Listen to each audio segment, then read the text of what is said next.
देखते ही देखते वो घड़ी आ जाती है जिसका सभी को इंतजार था। कॉन्फ्रेंस रूम में अवनी और घर में गौतम दोनों बेसब्री से इंतजार कर रहे थे उस पल का जब गायत्री देवी अवनी का नाम लेगी गौतम से, और रहा नहीं जाता और वो अवनी को कॉल लगाता है, पर अवनी गौतम का कॉल नहीं उठाती है। कुछ घंटों बाद वो फिर से अवनी को कॉल करता है, पर अवनी का कॉल स्विच्ड ऑफ आता है। गौतम अब टेंशन में आ जाता है।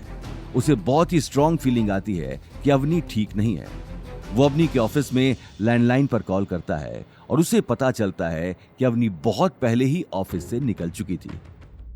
गौतम अवनी को ढूंढने जाने ही वाला होता है कि तभी उसे डोरबेल की आवाज सुनाई दी। गीता हॉल में ही बैठकर टीवी देख रही थी। गौतम ने किचन से बाहर निकलकर जैसे ही दरवाजा खोला तो वो भौंचक्का रह गया। सामने अवनी खड़ी थी और उसके चेहरे का रंग पूरी तरह से उड़ा हुआ था। इससे पहले कि गौतम कुछ पूछता, अवनी बिना कुछ कहे अपने कमरे में चली गई। अवनी का इस तरह वहां से चले जाना गौतम को समझ नहीं आया। उसने एक नजर गीता को देखा, लेकिन गीता की आंखें टीवी में चल रहे प्रोग्राम पर थीं। गौतम अगले ही पल अवनी के पीछे चला गया। रूम में जाते ही उसने देखा अवनी खिड़की के पास खड़ी थी। गौतम की बेचैनी अब बढ़ती जा रही थी। वो हिम्मत करके अवनी के पास चला गया। अवनी, क्या हुआ? तुम ऐसे परेशान क्यों हो? उस नील ने कुछ किया क्या? गौतम प्लीज मुझे थोड़ी देर के लिए अकेला छोड़ दो। ये बात सुनकर गौतम दरवाजे की तरफ बढ़ गया, लेकिन तभी उसके कदम रुक गए। क्या हुआ? तुम्हारा डिजाइन सेलेक्ट नहीं हुआ? ये बात सुनते ही अवनी की आंख से आंसू गिरकर उसके गालों पर आ गए। हाँ, मैं फेल हो गई गौतम। इम्पॉसिबल, तुम फेल हो ही नहीं सकती। तुम्हारा डिजाइन परफेक्ट था। तुम्हें क्या पता परफेक्ट डिजाइन क्या होता है? सॉरी गौतम, आई नो तुम सिर्फ मुझे चीयर अप करने की कोशिश कर रहे हो, पर मुझे इस बात का इतना दुख नहीं है कि मेरी डिजाइन सिलेक्ट नहीं हुई, जितना दुख इस बात का है कि दादी ने नील का डिजाइन सिलेक्ट कर लिया है। क्या दादी सा ऐसा कैसे कर सकती हैं? तुम्हारे डिजाइन से मुकाबला वो नील कभी नहीं कर सकता। तुम्हारी डिजाइन सच में बेस्ट थी। अब क्या फर्क पड़ता है मेरा डिजाइन कैसा था, कितना अच्छा था? इन सब बातों का अब कोई मतलब नहीं है। मुझे अभी तक इस बात पर यकीन नहीं हो रहा। आखिर दादी साथ तुम्हें और नील को कंपेयर भी कैसे कर सकती हैं? I mean, वो कहां और कहां तुम? अवनी, इन सबके पीछे जरूर कुछ ना कुछ गड़बड़ है।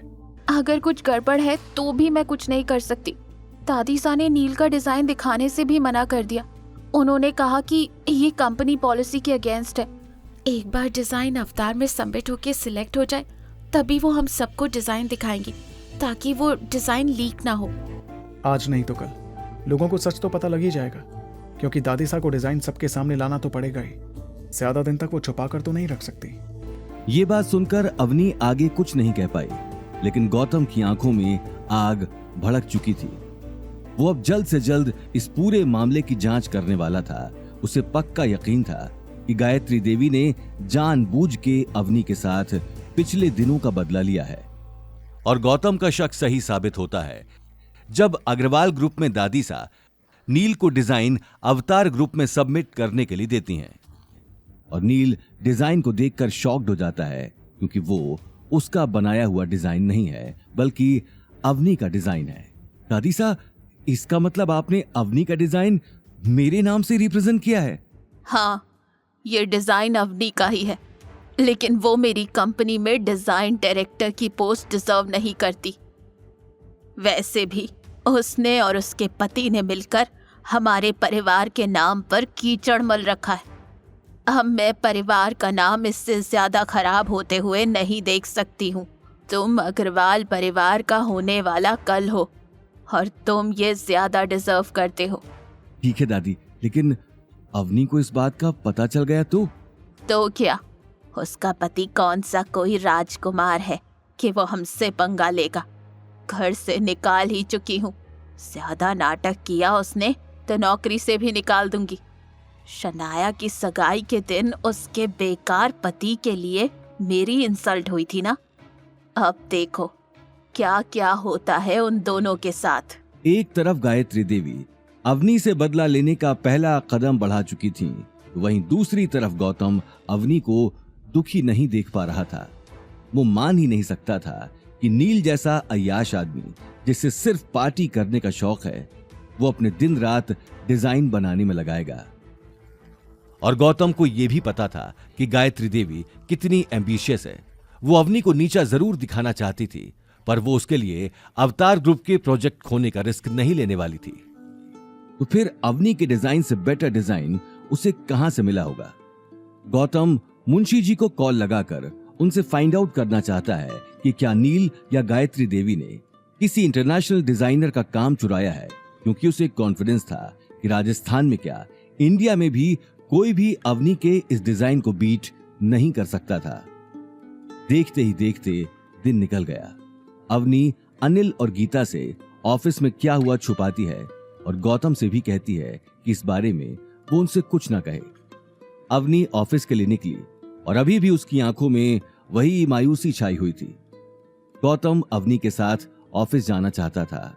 वो उसे उदास अकेले में नहीं छोड़ना चाहता था, पर गीता को लगता है कि गौतम घर के कामकाज में कामचोरी करना चाहता है, और तब वो पैर दर्द का बहाना बनाती है और गौतम से अपने पैर दबवाती है। वो गौतम को एक मिनट भी अकेला नहीं छोड़ती कि वो मुंशी जी या अभिनव से ये पता कराए कि अग्रवाल ग्रुप में क्या हो रहा है। बार बार उसके दिमाग में अवनी का वो मायूस चेहरा आता रहता है, पर वो जितने भी बहाने बनाए, गीता उससे कोई ना कोई काम कराती ही रहती है। वहीं दूसरी तरफ गायत्री देवी ने अभिनव गुप्ता के पास अवनी का डिजाइन भेज दिया, जिस पर अब नील का नाम लिखा था। अभिनव ने एक ही नजर में आने वाले प्रोजेक्ट के लिए उस डिजाइन को सिलेक्ट कर लिया। पूरी कंपनी में खुशी का माहौल छाया हुआ था, लेकिन सबसे ज्यादा खुशी शनाया और नील को थी, क्योंकि नील अब कंपनी का डिजाइन डायरेक्टर बन चुका था। वहीं अवनी को कंपनी में आते ही कुछ अलग सा फील होने लगा।